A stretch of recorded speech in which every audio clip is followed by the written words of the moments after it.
Alright guys, I don't normally make multiple videos in one day, but sometimes just other things come to me that I just kind of want to talk about, and this probably, hopefully anyway, won't be as long of a video as other ones I've made recently. I'm going to try and keep it with sort of 45 minutes to an hour at the most, if I can. We'll just kind of see, sometimes you just don't know where. I'm just going to change the settings on the video, just give me a second. Alright, hopefully you can hear me better now. Sometimes I don't intend to make my videos as long as they end up, but sometimes you just you get into the topic, and sometimes it's hard to explain myself properly, and sometimes you kind of go on a bit of a tangent at times, and you end up talking about other things than you intended to. But anyway,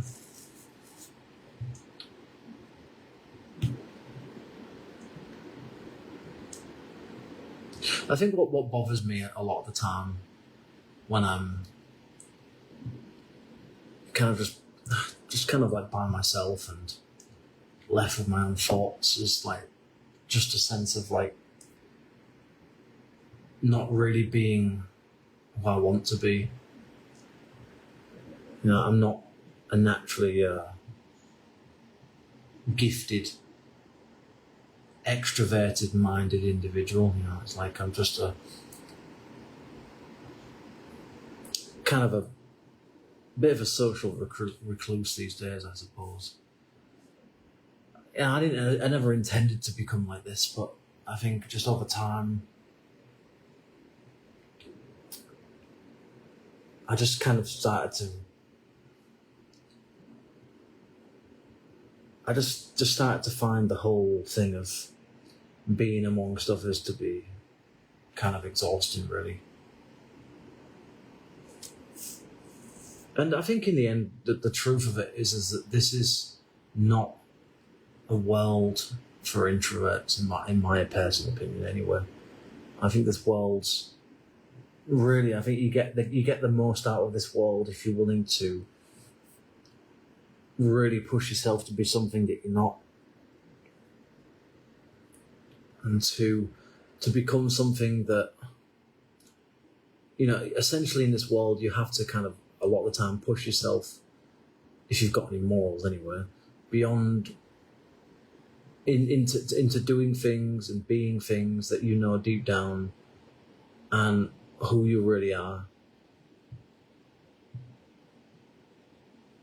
And I think we get stuck in that life, really. We get stuck in this pattern of trying to create a kind of version of ourselves that we think others will like. Like we want other people to see us in ways that we know deep down aren't really who we are, or they're not really natural parts of who we are. I think we really are. We feel so much pressure in this system of playing along with the social scripts, the cultural, societal scripts of saying this, responding in this way, constant peer pressure aspects of socializing among, whether it's with people you know or you don't know, and just sort of tiptoeing around life in so many different ways, especially when it comes to the world of employment. And how many times, even with your closest family, how many times do you catch yourself being hesitant and not saying something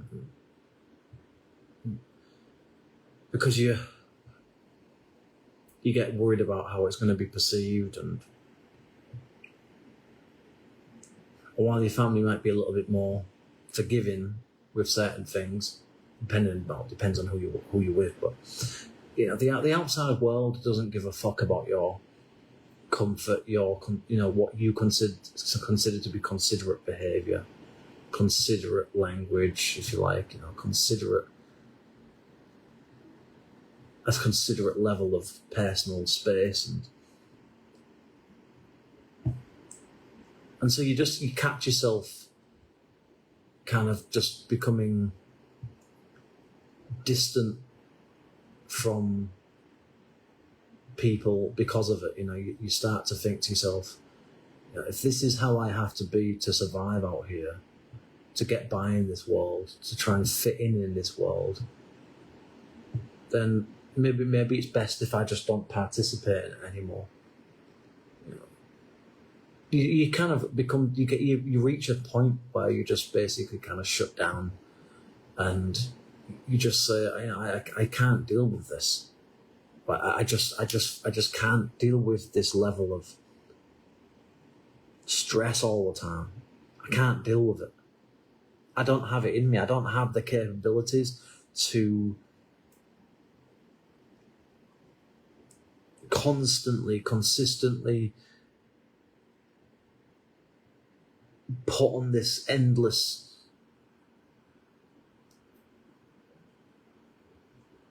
this never-ending facade, just this thing of,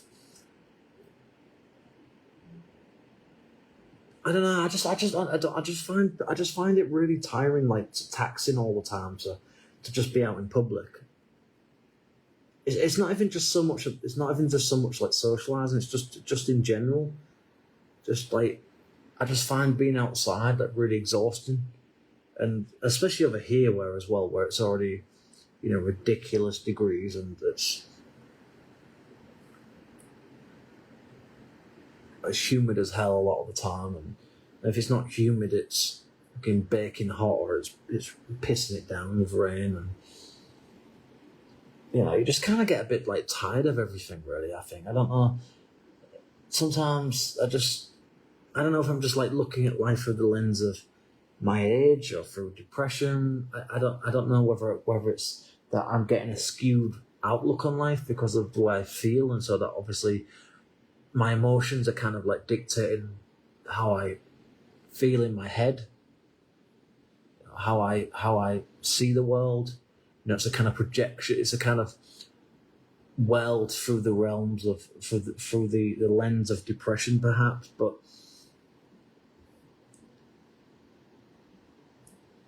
I don't know. I'm just really tired of it all. I'm really over it all.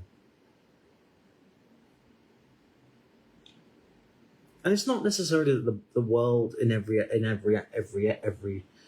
aspect of it is bad, or that it should change for me. It's just I just don't feel like I just don't feel like I fit in. I just don't really feel like I don't enjoy being out in public. I don't really enjoy.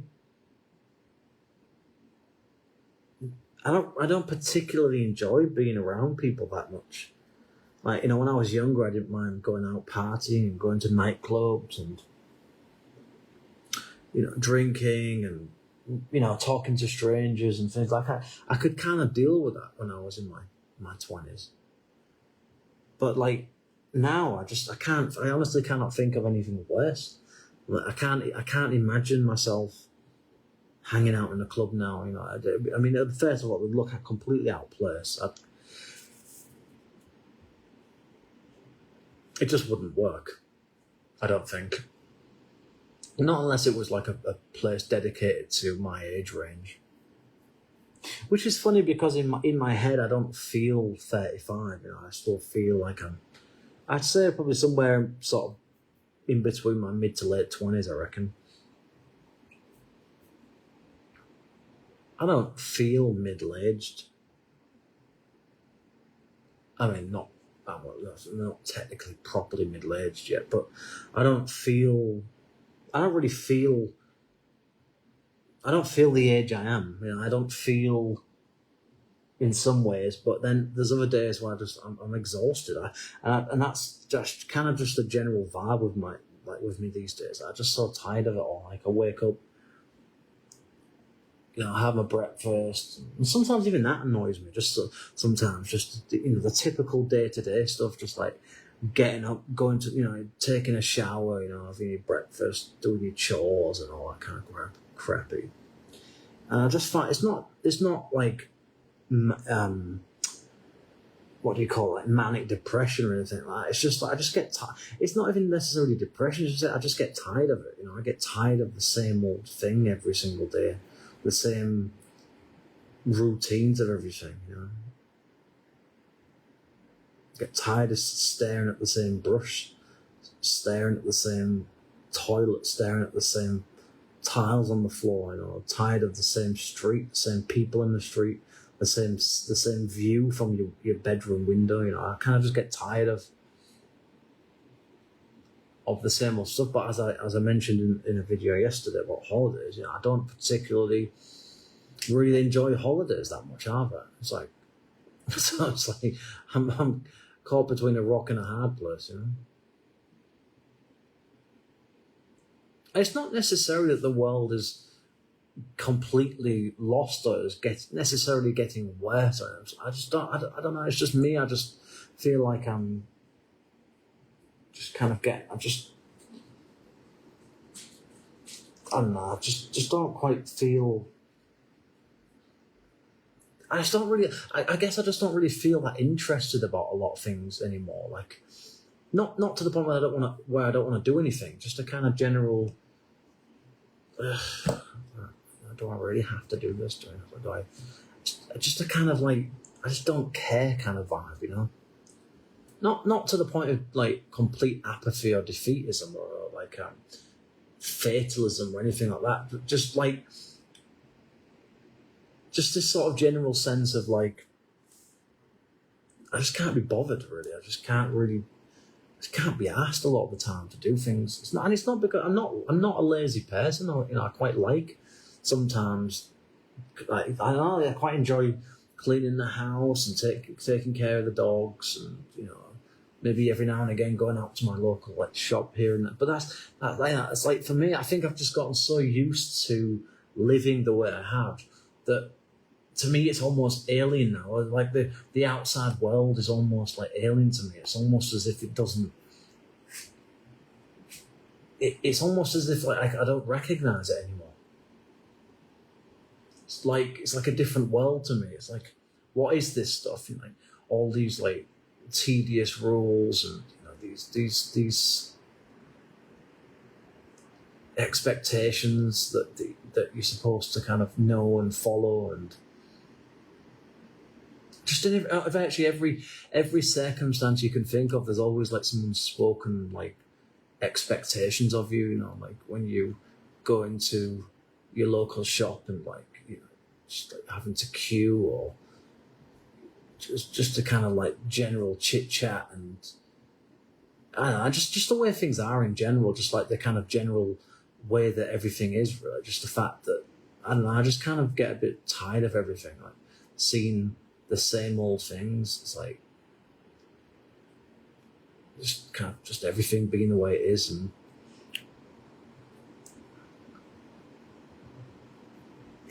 but then every now and again I have like moments of clarity. I have moments of very brief respites, brief moments of solitude and happiness, I guess you could call it. But they're getting few and they're getting rarer as I'm getting older. I don't feel like I'm happy for as long as during the periods I am, that I feel these things than I used to be in the past. I used to quite like, I don't know, just everything kind of just like irritates me. Like just going for a walk, it's like I should be exercising, but like I go for a walk and my right foot starts fucking playing up after like 10 minutes, and it's like starts hurting. Or I go on a bicycle and like something just start. I don't know. I just find things just start annoying me really quickly these days. Like, just very well, not extremely, but there's just a general sense that like I'm just irritable, just kind of a bit tired, a bit kind of over it really, just kind of just a bit. is this really my life? You know, is this really who I've become? Is this really what I've achieved in my life? You know, is this really what the world has to offer me? You know, and I know it's not about me. It's not, and I know this sounds like such a, oh, the world must revolve around you kind of thing. It's like, no, but it shouldn't revolve around anybody. But it tends to, it tends to be more centered and focused around those who are more willing to be. I think really the world is really dominated by extroverts. I would say it's dominated by those who either just are naturally or can very convincingly be something that they're not. And for me, I find that you know, that's why I've never won any awards for acting, because you know, I just can't. I'm just not very good at like hiding. As I said in my video last night, you know, like I'm just not very good at hiding parts of myself as much as I would like to. I just can't do it, and so that makes it really difficult to then, you know, to leverage yourself in certain situations to boost yourself. You know, it's like the world's really run by people who have got overblown egos, who either are confident or have something going on in their life that gives them some sense of confidence. Whether it's shallow or not is another matter. But you know, and I think, you know, it's like I know that I come across as being kind of defeated and kind of just, you know, depressive and kind of moody and miserable, and you only see that, you know, that's really pessimistic, and those things are true. You know, that's fair enough. I think that's a fair assessment of me. But you know, again, there are reasons for those things. It's not just like some random event that happened to me. It's just my general makeup as a human being. That's just how I am. I didn't choose, you know, I didn't want to be the introverted, shy, you know, kind of social recluse type, but you know, I've essentially kind of been like this since I was like 14, 15 years old. So, but you know, this is like almost 20, well, it's like, yeah, about 20 years now. So, you know, it's just, I just wish I wasn't. I just wish I was extrovert. I wish I had become kind of like my older brother was, really, and still is, I suppose, to some extent, but not quite as dramatic as he used to be. But anyway, you know, I really do wish that things had been different. And I know you shouldn't dwell on the what ifs and buts and, you know, the hypotheticals and, you know, how things could have changed and been different and worked out in a different way, and how my life path could have gone in a different direction. But you know, who doesn't? Who doesn't think that if you've gone through really difficult traumatic experiences and an upbringing that kind of forced you to kind of challenge your own understanding of what's real, what's really going on, you know, who are your allies, who are your enemies, who's really your friend, you know, who's really got your back in this world, you know? And I think that a lot of that had a massive impact on my ability to, you know, deal with the outside. It's not so much reality. There's all sorts of different elements to reality. It's not just like, and I'm not saying that the world isn't also dominated to a certain extent by introverts. Of course it is, but they tend to be more in the world of like music and arts and, you know, literature and movies and, you know, gaming, technology, things like that. And so there's obviously, but I mean in terms of like being seen as someone that's like successful, whether it comes to, you know, your socioeconomic bracket, you know, how much money you make, the kind of women that are attracted to you, having kind of ambitious friends around you, that kind of things. Like I never had any of that. I never had, not in any real, not really anyway. I mean, I had sort of brief periods in my mid to late 20s where I met people over here who were backpacking, who had bigger goals than I will ever have, and and obviously will fulfill them. But then again, a lot of them came from relatively decent places, and it's obvious they went to a decent university, and they had supportive parents, and probably a lot of the money's come from the parents or the career that they had. And I just find myself really unhappy these days because I just feel like I failed in life. I feel like I just let myself down and I didn't have anything to offer. I didn't really feel like I was anything. Like I didn't really feel like by society's expectations that I'd made it somehow, like I'd become somebody, become something.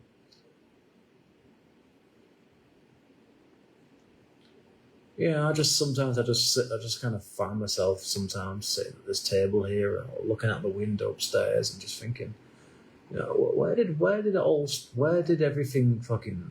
I fuck up? Like, what decision put me on this trajectory? Like, where did I go? Where did things begin? Where was the beginning of the end of my confidence? Where was the... How did things get to this point? Like, what was it that like happened to me? Something. I don't know if it was just like one thing or like a number of different things altogether that just sort of accumulated in this like lack of self-esteem and just this very depressive kind of general sort of outlook on the world and sort of attitude and sort of just a kind of malaise about everything. But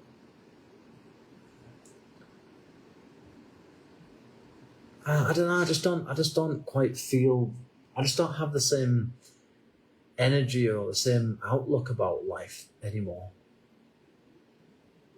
And it's not because there's no hope. There's always hope, but I just can't. Sometimes I just can't seem to get up and work on myself. I can't seem to get up anymore and really want to propel myself forward into something better. That's the problem. Is I just can't seem to grab a hold of anything to pull me along. Like I can't seem to just break out of this sort of like mental cage that I've created for myself, or it's just happened naturally. I don't know if it's self-inflicted, probably to some extent, but it's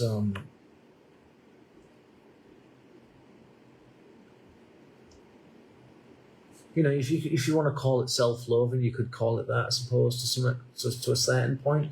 Although I've certainly got self-awareness. I've certainly got an ability to analyze my own thoughts and feelings. Hence this channel. Certainly the last few videos, anyway, prove that. It proves that I'm willing to think about things, think about the things that I'm thinking about. Kind of analyze how I'm feeling and don't just kind of just take it all as fact necessarily, because and that's another thing that you have to remember in life is that just because you feel something or you think something doesn't mean that it's universal, doesn't mean that you can apply it across the board, doesn't mean it's even true or right to yourself. And I think that's the problem is we tend to think like that. We tend to kind of extrapolate things and kind of like be quick to kind of jump to sort of causation and correlations that either don't exist at all, or like it's not. Or we tend to oversimplify things, perhaps sometimes anyway. But what I can tell you for sure though is that if you're not extroverted, you're going to struggle to be popular. You're going to struggle to gravitate towards the kind of people that will in some ways help propel you forward in life. You're certainly not going to attract, that sort of top tier kind of like woman out there that you would like to have, because they're attracted really to confidence, and what that confidence the things that are likely to be attached to that, as in a certain level of status and wealth, and a stable career, probably a good car, a good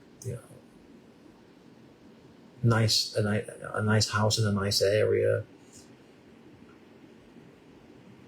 And I ain't got none of that shit.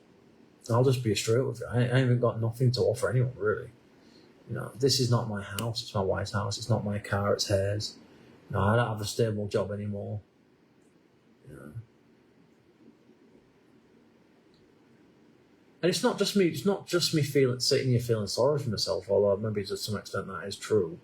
It's just a general realization of just how badly I've let myself and my life get out of control, to the point where now I'm stuck here thinking to myself, how do I get out of this?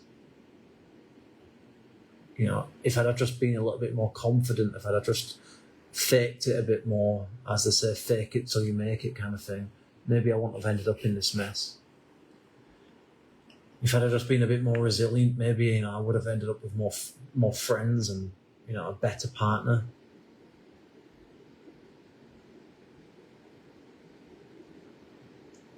That just eats me up. It eats me up all the time, just thinking about this stuff. It's just like, it kind of makes me feel sick, really. I'm kind of sickened with myself these days. Like, so much potential just thrown away, thrown out the window. For what? What did I do it for? Just like comfort, really?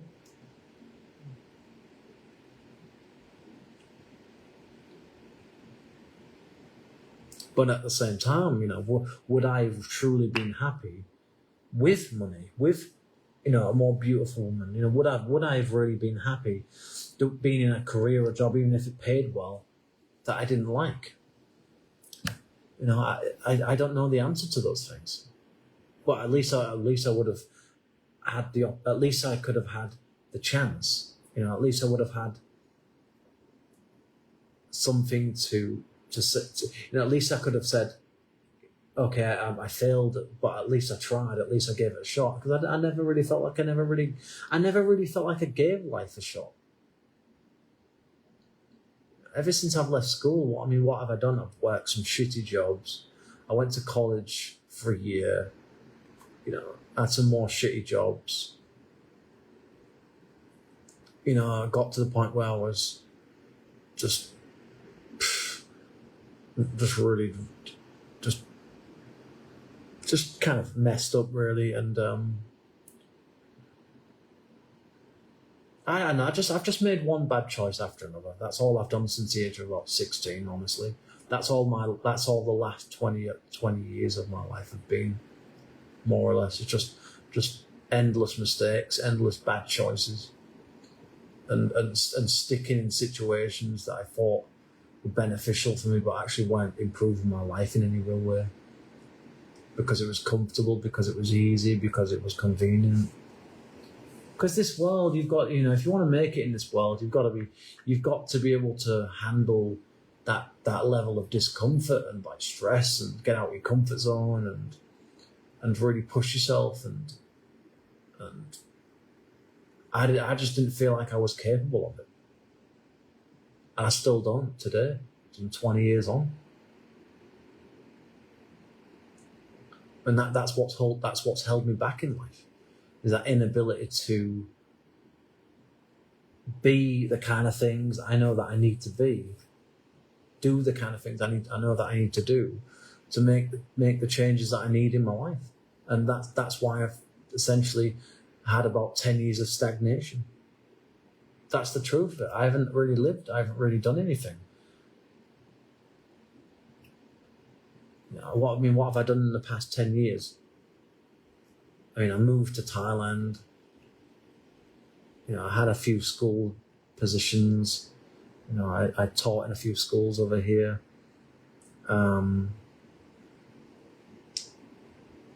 Finished my degree, did a minuscule amount of traveling, mostly because of the visa issues, really, more than anything else, for the most part.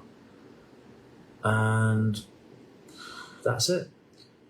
And certainly the last few years, I mean, I finished my, as embarrassing as to say, my bachelor's degree last September. And since then, I've done nothing. I've literally done fuck all. I've done nothing for the past year. All I've done is just push people away, more and more people away, and more and more work. I've pushed more of it away. I just felt like I wasn't capable of dealing with it anymore. And I just didn't feel like I was making any real difference. So I didn't feel like I had any real. There was no satisfaction from it, and so I felt, why am I wasting my time with these people? Why am I doing this? And now I'm at a point where I'm like, is this really where I want to be anymore? Do I really want to be in this mess? This lack of employment, this kind of very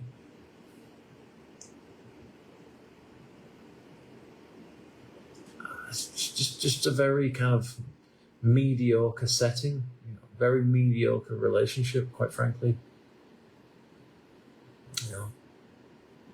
And I know I'm not the only one. I know there are thousands and thousands of men out there that are like that, and they're going through similar things and reflecting on the past and the present, especially in the black pill community.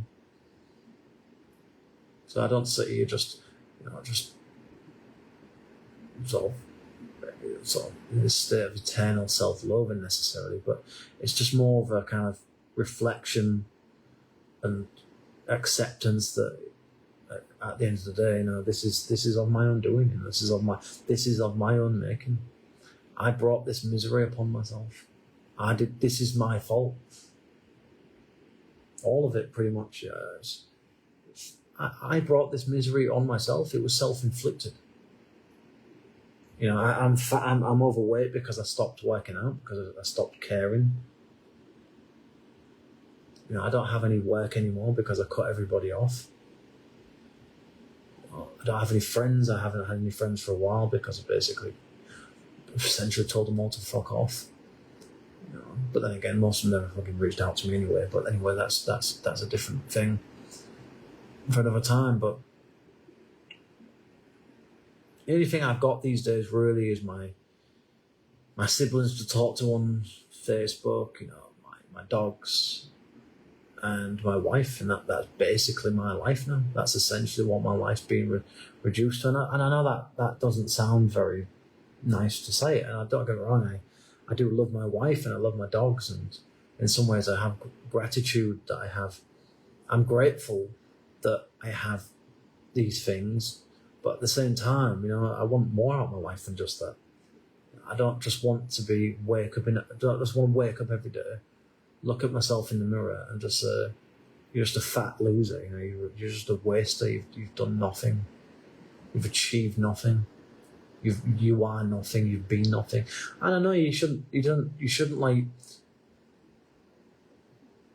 create habits of negative self-talk and sort of feedback loops of negativity and self-criticism. But I think you do need, to some extent, a bit of that stuff. You need at some point, either something has to happen to you, or you have to tell yourself something that you convince yourself over enough time that it's true, that maybe that will force you to change, And sometimes holidays can do that for me. Sometimes I'll come back from a holiday and I think, I can change. I can make a difference in my life and I can turn things around, but within that 24 hours, 48 hours, like whatever, you just kind of find yourself spiraling back into your old habits. Just think to yourself, there's just no point. I'm never going to change, am I? And so you get caught in that as well. You're just getting caught in this thing of like, well, if I haven't made any change in the last 5-10 years, then there's kind of no point, is there? And also there's all that shame that you're carrying around, all that embarrassment of the fact that you've done nothing, So you kind of like, even if I do change, I'll be living with all that other shit for the rest of my life, knowing that I had that 5-10 year gap, whatever it was, where I didn't do fuck all, where I didn't do anything. Not that your past has to define you necessarily, but let's be honest about it. It does define you. Certainly on your CV, it does. If an employee, if you go for a job interview and they say, "Oh, what was you doing what have you been doing for the past 5-10 years? Like, why is this? Why have you got a big period of unemployment or underemployment?" It's like, how do you justify it? What do you say? You lie. They're going to figure out eventually. They're not stupid. So there's I think a lot of the time with men like me, I would say, it's down to shame and embarrassment, and we don't want to be judged, do we?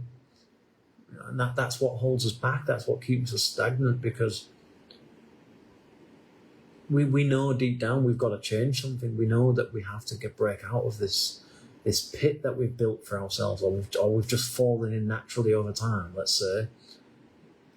Because sometimes you didn't mean to, you didn't intend for your life to end up the way it has. It's just sometimes that just over time things kind of just start bogging you down, and you kind of just get more and more caught up in yourself, and you don't realise it.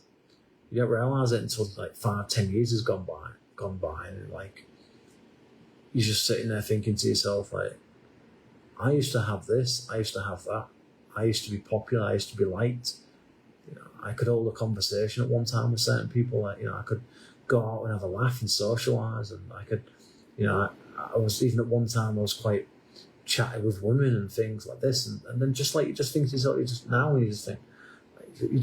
just find yourself so pathetic and weak and vulnerable, and the worst part about it is that people prey on that kind of shit, men and women. Men will prey on it in terms of boosting their own egos and competitive sort of advantages, and women will prey on it because they'll smell you as prey. If they can get something, if they think they can get something out of you, they'll try. If they think they can dominate or control you in some way, they'll smell that weakness, and that's the thing that they'll be attracted to. They're not attracted to your looks; they're attracted to the possibility of dominating you in some way. That's why I think a lot of the time you see quite attractive women with men that aren't particularly that good looking, really. I think it's down to they see them as walkovers, pushovers, and they are. That is what they are. Because they've allowed themselves to become like that due to just probably years of just being run down. And on top of it, then they meet someone and they don't realise just how much of a bad decision that is, just how much of an energy vampire, predator almost, if you like, an emotional psychological predator that other person will become for them, and the reasons why that person's attracted to you. They don't understand it until years later, because they got desperate, and so they were quick to jump into bed with any old person, and that's one of the worst mistakes you can possibly make. And I say that as someone that did that exact thing, so I know what I'm talking about. You don't want to do that. You want to build yourself up and try and work on yourself as much as you can. It's not even just that. It's like it's trying to find a way of saying, I'm still worthy, I still have something in me, and letting that propel you forward. But it's getting around all that shame and embarrassment stuff. That's the real hurdle. The fear of being stigmatized and labelled and smeared and mocked and criticised by others and being judged as this or the other by people around you, or by people in situations that you know you need to put yourself in, but you know other people are going to judge you for it because you don't have quite what, you know, there's always going to be that hierarchical thing of competition, or, you know, who's got the most to offer, who's the smartest, who's the most knowledgeable, who's the most educated, who's the fittest, who's the, you know, the most attractive looking, who's got the best facial features. There's always that element of competition with men. Every time you're around men, and even if it's men, even like yourself, introvert and shy, they can, some of that stuff still plays out. It's just more subtle. Whereas with more extroverted men, it's more out there. It's, you know, it's often dressed up with like passive aggressive humor and sarcasm, and, you know, so-called bonding, and but really deep down, it's all just competition. It's all down to competition in the end. It's all down to resources and what you've got to offer. And it's no different with women, really. You know, women do the whole competition comparison thing as well, and that's hence the need for makeup and jewelry and, you know, fashion accessories, and, you know, endless amounts of clothes and shoes and etc. It's partly because they don't. I think partly it's because of their own problems with their own identity and self-worth, and the fact that they crave so much validation from other women and men. And I think in many ways, women get drawn into relationships with men who haven't got their shit together often because of that, because they haven't got theirs together in other ways. You know, they might have a job, they might have some money, but like in many ways, they're incredibly, deeply insecure people. And so they stay with certain people even though they might not actually be attracted to them, certainly don't have sex with them after a certain point, because they know that there's a reliable source there of validation, because that other person's weak and vulnerable and just as insecure as they are. And that's essentially what you're seeing, you know. That's essentially what people fall into. You know, there are your confident types that have got their lives together. You know, got some money in the bank, come from an affluent area, got, you know, parents with good jobs or good careers. You know, they've got good looks that boost their confidence and self-esteem, and, you know, obviously sexual appeal, all that kind of stuff. And then you've got the other lot who are insecure about all of those things, you know, because either they don't have them or they don't quite meet up to the same standards as those around them. So that makes them feel, that amplifies other areas of themselves. And again, I say it as someone that's been on both sides of that, actually. So again, you know, this comes from a place of lived experience. You know, I don't talk about things for the most part that I don't at least think, you know, I've got something. You know, I always try and talk about things that I feel, well, first of all, I've probably at least somewhat right about, but I try, you know, it's just down to my own experiences, and what I believe is what I believe to be the case.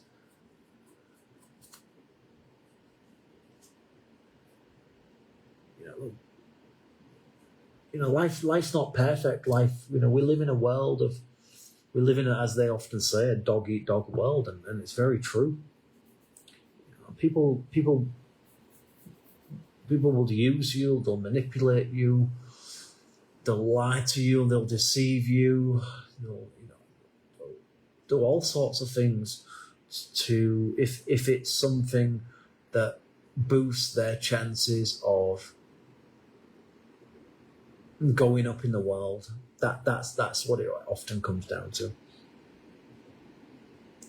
And so when people say, I don't want to be around him or her, it's not so much that that's the case. It's more just the case of they want to be around those people that they feel are going to boost their egos and boost their self-sense, or their perceived sense of confidence, you know, their social standing, their chances of, you know, getting a better mate, you know, whatever that is. And that's why you see so much toxicity between friendships when in like nightclub settings, because essentially nightclubbing is basically just a kind of form of, you know, it's just a modern ritual mating thing, isn't it? It's just a kind of, you know, it's a flexing kind of a, socially accepted kind of flexing kind of thing. So it's nothing but a mating, underground mating scene, isn't it? And again, that's where you often see a lot of the toxicity in men and women in those arenas, whether it's going to your local bar or going to your local nightclub, whatever. It's like I used to see a lot of it when I used to go to my local nightclub in the early 2010s, and primarily though, what I have to admit, I actually just genuinely went for the music. Like I never ever went to go and pick up a, to try and get laid or anything, which was a mistake, I suppose, looking back on it now. But they say hindsight's 20/20, and wisdom's great and wonderful. So, well, yeah, it would have been if I could have had it back then, but alas, you can't, can you? You can only have as much wisdom as your experiences allow, and as much self-awareness that you have. Otherwise, you'll never gain that wisdom. And even then, it's like it's not necessarily a universal thing. It's just you've had your own unique set of circumstances, and that pushes you to become the person that you are, and it's molded you into the person that you are today. Part of it's the external outside world, and part of it's how you've interacted with it and responded to it.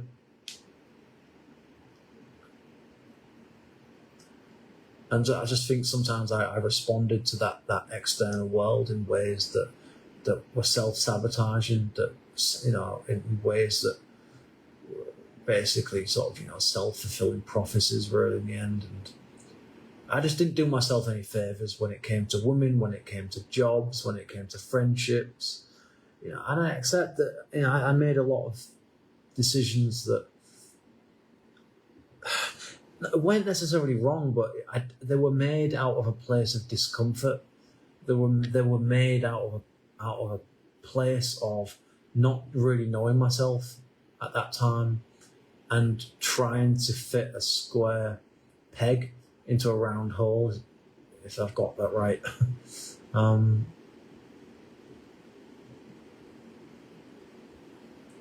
It's you can only be who you are, I think, at the end of the day, unless you're a sociopath or a psychopath, and you can mold yourself to persuade people that you're something that you're not. Then if you try and be, see, the thing is, the world doesn't reward decent human beings. It doesn't reward, for the most part, you being a kind, morally bound, ethically bound, considerate individual. It rewards those that are willing to do whatever it takes to climb the ladder of, whether it's corporatism, the system of capitalism. Doesn't reward people like me. It doesn't reward those who see through all of the smoke screens behind everything. It doesn't like people like me who aren't willing to play along with the social, cultural scripts that the unspoken scripts that we all know about, but we don't really talk about for the most part, unless we're having a laugh, and then we kind of point certain things out. But even then, it's just. So we live our lives essentially bound by the expectations, the often unspoken but very real expectations of the societies that we grow up in. From the moment we're like 5 or 6 years old, we're forced into settings where we're told what to think and how to behave and what not to do, and don't think this, don't think that, don't say these words, don't tell this person that, don't. And over time, you learn to become more and more manipulative. You learn to become more and more cunning and deceptive and secretive. And essentially, I think you kind of get to a stage where you've been conditioned, really. You've been engineered, whether you realise it or not. You've been conditioned by your parents, by your teachers, by the people that you spend time with on the playground, by the way that your society operates, by the way that your culture expects you to take on certain norms and constructs, and how you're just expected to accept it and play along with it all, and how everything that's kind of like popular and mainstream is actually the cause of a lot of our problems, and actually the society and culture in and of itself, for the most part, are exactly the things that, in many ways, are holding us back and create toxic percentages of the populations of those countries, those places. You know, the UK is a prime example of that. You know, it's basically a country with an overinflated sense of importance, you know, grandiose ideas, and certainly these last few decades anyway. You know, at one time it had its erect cot waving over, you know, a good deal of the world, but not so much these days.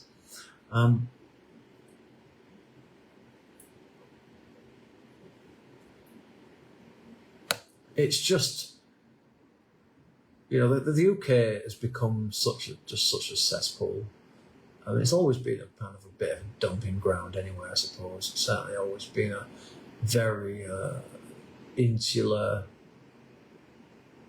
I think there's some truth to the Little Englander thing, I suppose, to some extent.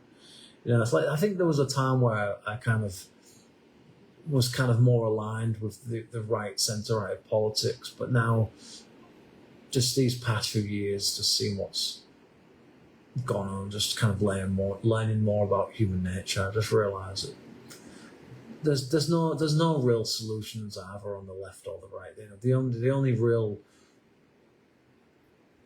real solution, I think, is unification. You know, that's compromise and mutual agreements and understandings, but that will just never happen. It's wishful thinking, and that's why I just no longer really care. You know, I think I've reached a point now where I just don't care. You know, let things be what they are. You know, I just don't. I'm not going to fucking bother trying to change anything. It's like the most I can do is talk about things. That's all I've got. That's all I can. That's the only leverage I have in this world, is that I have a platform with a very small number of subscribers on it, where I can voice my concerns and issues. Not that anybody probably watches it, but yeah, I don't know. What else can I do? I've got to have some release. I've got to let the pressure out somehow. Why I'll go mad, do something silly.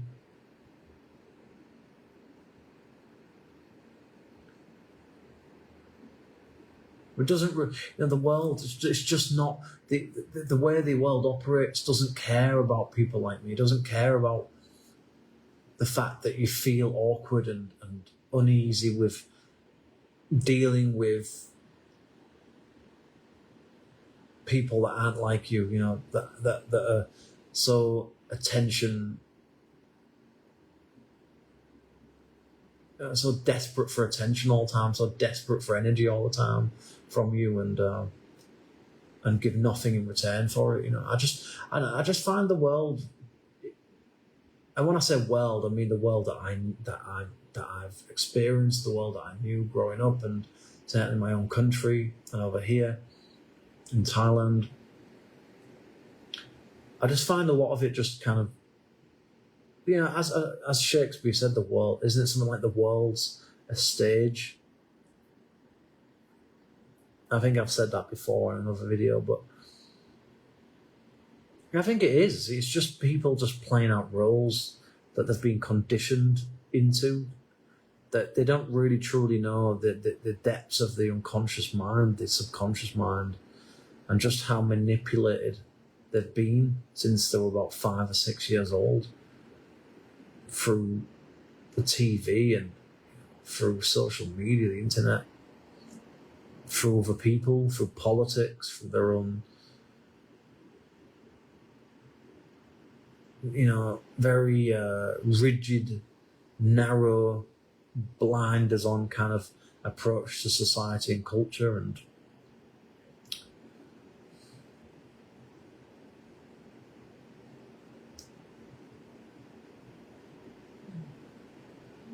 I'm just at a point now where I just kind of, I don't know, I just don't know what to make of everything around me anymore. I really do feel this very existential kind of pit these days of, I just don't know what to make of things. I don't know how I feel about the world anymore, really. At one time I actually didn't even mind like certain aspects of my own society, my own culture, but the more I'm getting older, like the less I like it. I don't even really like the whole thing of like populism anymore, like politics even. It's like I kind of got bored of it. Kind of just got bored of fucking flag waving and, England's great and all this kind of nonsense. It's just all of the kind of, it's all, we don't realise just how much we're being played, how we're being used all the time by. I think like society and culture are trappings. I don't think they are forms of liberation at all. I think that they're basically designed to keep out the very things that are needed to change society, to actually change the way, to change those places in ways that would actually be conducive to healthy, functional, beneficial societies for everybody. Not just a select few, go-getter, extroverted, highly confident, highly ambitious types of people. Because essentially that's what the world is set up for. It's set up for people who have the means in some form or other, whether it's through intelligence, whether it's through the right amount of money, whether it's coming from the right area, whether it's having the right accent. The world is set up really, I think, in many ways, for a certain type of person. It's not set up for people like me, the thinkers of the world, the philosophers of the world, if you like. Although I don't really see myself as a philosopher, but philosophically minded, let's say. It's not set up for people like me. You see, the world doesn't really want thinkers unless it's convenient, unless it's like they want people to. They only want thinkers as far as like it suits their globalist capitalist agenda. So by that I mean like you're allowed to have there's this illusion of like free will and you're allowed to have your own thoughts. Yeah, but you're not allowed to put them into practice. You can think whatever you want, but the moment you express certain views in public, even if they're not like racist or sexist or hatred based or anything, that's it. You're deemed as an outcast, as an eccentric. You're a nutter. You're a fucking. You need to be taken away in a white van and be put in a straitjacket because, and that's why I kind of like. I think as I'm getting older, I like the more rebellious types of aspects of society and culture. Like I like the ones that rock the boat and say uncomfortable shit and kind of mess up the system, if you like. Especially when it comes to music. Like that's what we need. When you need people like that, you need those people. You need the disruptors of this world. Because otherwise, nothing ever changes, nothing ever improves. Because the masses will just forever kind of play along with the social scripts, the game of society and culture, until it starts affecting them. And the disruptors, the thinkers of this world, are those people who say, you do realise this is going to affect you, don't you? You do realise that you're being sold a lie, right? You do realise you're being sold, a package of lies and manipulation, and you have been since the age of about 5 or 6 years old, right? Because the thing is, people don't realise that. They think that people think that they're making their own decisions. People think, oh, well, yeah, but I bought this online because there were so many different options, and it's like, yeah, on the surface it might seem like you're making your own decisions, but actually you're not, because there's so many things going on in your subconscious mind and unconscious mind that have already kind of like predisposed you to certain colours, certain shapes, certain sounds, certain types of personalities that you gravitate towards. So actually, in reality, most of the things that you think are your own choices, they aren't at all. The music that you listen to, that's already kind of probably set in motion even before you actually know what you end up liking. There's a reason why I like certain aggressive music, loud music. It's a kind of rebellious kind of fuck you to the world type of thing because of certain things that I went through. I didn't just like one day suddenly say to myself, or I'm going to start listening to drum and bass, or like certain types of rock, or certain, like, you know, sort of experimental kind of, what would you call it? Rebellious sort of like classical music or something like that, or whatever it is. It was already there, you know. It was already. It's like kind of like how you develop as a human being. It's already set in motion. A lot of things. Your genetics, your DNA, they've already decided how you're going to evolve as a human being, how you're going to look, how exactly, like, more or less, how you're going to look when you're 30 years in the future, 60 years in the future, if you live that long. And your brain is like that, essentially. Your brain's already kind of decided, give or take, which things you're going to like and which things you're not going to like. So when people say, "Oh, you've got free will," it's like you make your decisions, you make your. But do you though, really? Do you make your own choices, or are you actually guided subconsciously via certain memories, certain mistakes and traumas and things that have happened to you that push you towards one thing and not the other? That's why even in nature, I don't believe in mistakes. I think nature basically has a couple of options, and it, for whatever reason, chooses one particular option more than the other one. There's no randomness. There's no mistakes. It does what it does because it's the most beneficial thing. That's why you have adaptations in nature. That's why it's evolved in a very specific way, because it worked, because that was the best thing for it.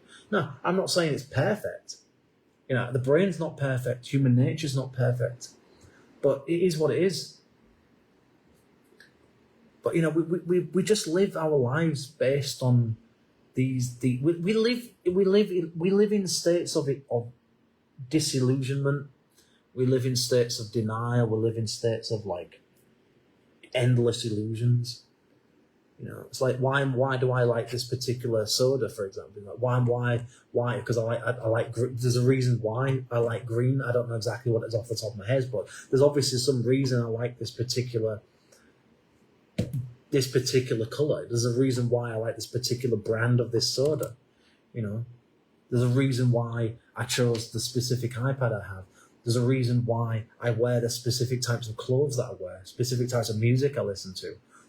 You know, there's a reason why I talk about very specific types of things. Everything's kind of, I don't want to say predetermined necessarily. It might be a bit of a stretch, but you kind of like, essentially, your brain is basically bound by certain things, and it's basically either going to go here, or here. But there are certain things that happen along your life trajectory that push you into a certain direction. You know, some people become emos, some people become goths, some people become rockers. You know, some people become singers, some people become artists, some people become business people. You know, CEOs. You know, again, NGOs. Management type. Some people will just end up with a crap shitty job for the rest of their life, and there are reasons for that. It's not all just random. It's not all just because, oh, well, you didn't try hard enough. No, it's because of who you are. It's because of your specific makeup of who you are as a person. That's why I'm not fucking like, you know, the owner of bloody, I don't know, some fucking multinational organisation. That's why I'm not a part of the EU or, I don't know, the UN or the WHO, because I don't have what it takes. And also, I'm not willing to compromise my own set of morals and values. And I think in this world, if you want to be successful, if you want to make it in the capitalist system, that's exactly what you got to do. You basically got to say to yourself, fuck everybody else. I don't give a shit. And that essentially, that's what the world is. You've got a hierarchy of, you know, from the very, very bottom of society where you're starving to death, you've got no food, you know, you've got nothing, basically, literally fuck all. And that exists in the world even in parts of Asia, certainly parts of Africa. You know, there's poverty of different variations all across the world.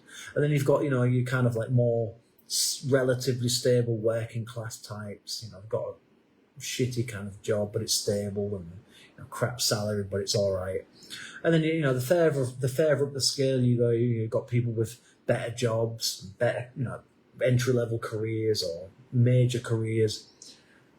And as you go along, the further you go up, the more corrupt you're going to find. I mean, there's corruption on all sides. There's no doubt about that. But I would say overall, the further that you go up the hierarchical scale in a capitalist system, the more corruption you're likely to find. Certainly, you're going to find people with less morals than others, I would say, for the most part.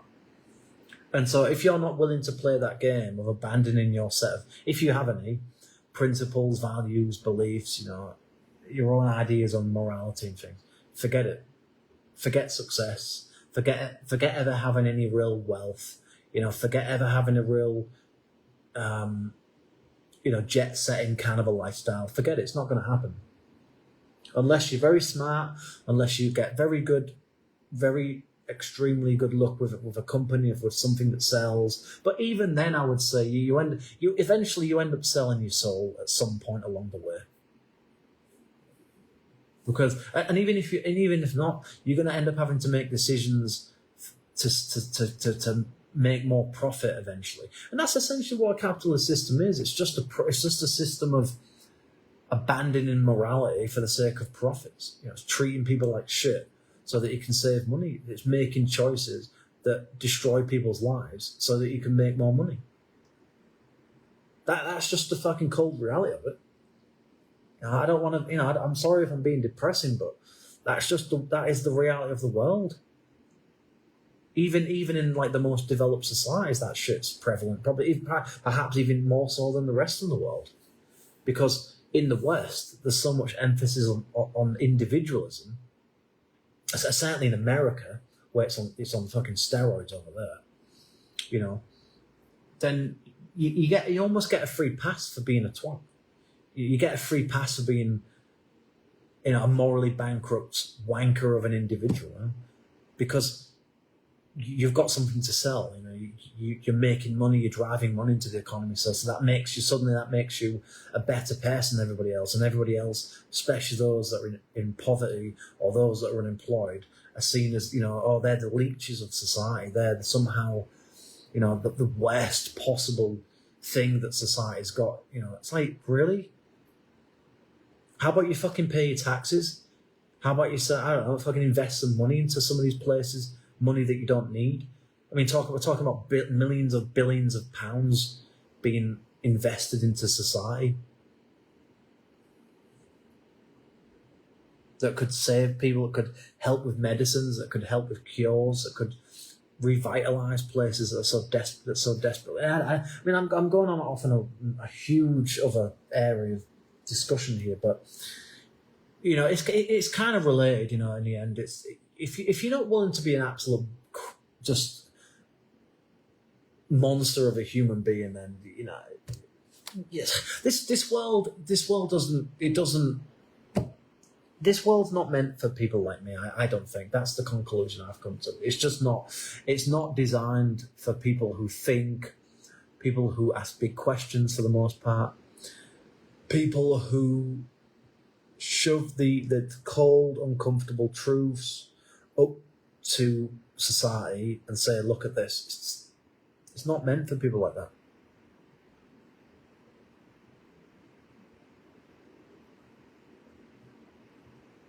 I'm sorry to burst your bubble, but this world is a kind of a pretty mean fucking place, quite frankly. It's a pretty cruel place, and that quite often feels like that has no real empathy in it. That's the way I see it. The world doesn't care really about doing the right thing or the moral or ethical thing. It cares about making money. It cares about protecting its own powers and its own leverages and its own resources. It doesn't care about you. It doesn't care about me. It cares about the go-getter types. It cares about those people who are willing to play the game. And if you're someone like me that sees through the game and also doesn't want to play and often deliberately doesn't play the game, then you're an enemy. That's it. You're outcast. You're cast out of. You more or less don't exist. You're the enemy. You're the problem. You know, and so that's it. Forget it. Forget it. You just don't exist in the world. And for a lot of people, that's to their advantage. They don't want you to exist. They don't want you challenging the norms of the day. They don't want you asking big questions, rocking the boat, convincing people, making people think, making people look at things in a different way, saying some really uncomfortable, taboo, really dark, fucking uncomfortable, really horrible stuff that needs to be said.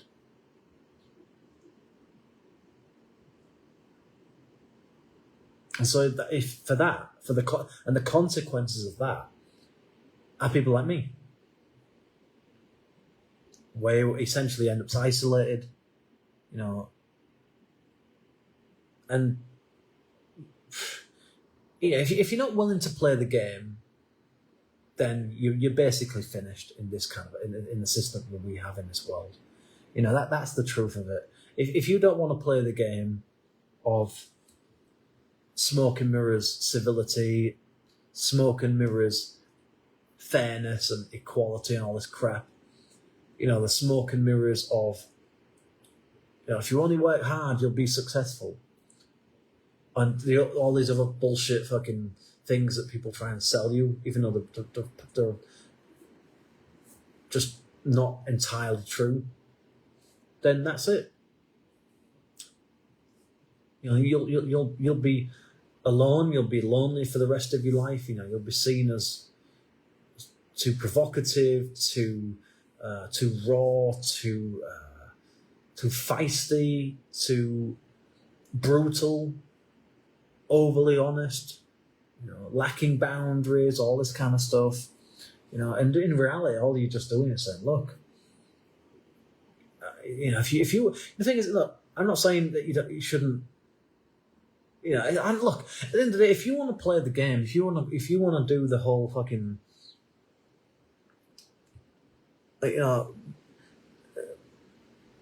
what would even say, like,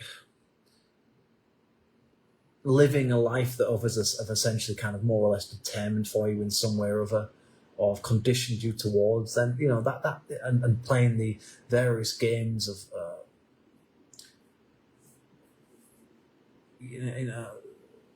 society and belonging and identity and success and all the games involved in mating and competition and gaining wealth. If you're not willing to participate in that stuff, if you're not willing to conform to a lot of that stuff, then you can forget it. You might as well just open your coffin now and climb in it, really, quite frankly. Because that's essentially the kind of life you're going to have, and that's how you end up like me. That's how you end up with a life that I've had, essentially, more or less, where you end up with no friends, so you don't socialise anymore. You end up with a woman that's not particularly massively attractive, if I'm being honest. Well, she's not so much as she used to be. She used to be a bit more attractive, but anyway, you end up in a situation where in life where you are seen as the odd one out, you're seen as the oddball, the one that just couldn't get his shit together type thing. It's like, well, no, it wasn't just that. It was the fact that I wasn't willing to play along with the shit that I was sold, because I saw through it and I saw what was really going on and I didn't like it, and that's not really who I was as a person, because I had my own out. See, that's the thing is, if you have your own outlook on the world, if you have your own, your own view of things that goes against the grain, you'll always be seen as the enemy. You'll always be seen as someone that's too trouble for their own good, that's too stubborn, that's too provocative, that's too unpredictable and uncontrollable, a fringe voice, unhinged, mental, all of these kind of things. And in reality, you're just someone that's just said, enough of the games. I don't want to play them. And I'm not going to fucking play them. And there's nothing you're going to do to get me to play them. So you'll have to fucking kill me if you want me to conform with it. There are certain things I'll do, and there are certain things I won't do. These are my boundaries, and you will accept them. That's the way I want to live my life. These are the things I will do based on this, and this. And if I'm not going to get certain things out of situations or people, then for me, then I'm not gonna bother. I'm not gonna participate in it. We've been sold a pack of lies, ladies and gentlemen. Open your eyes and see what's really going on, because trust me, we are being played, and we've been played for so long you cannot even begin to imagine. We're talking centuries here. Human nature it's just so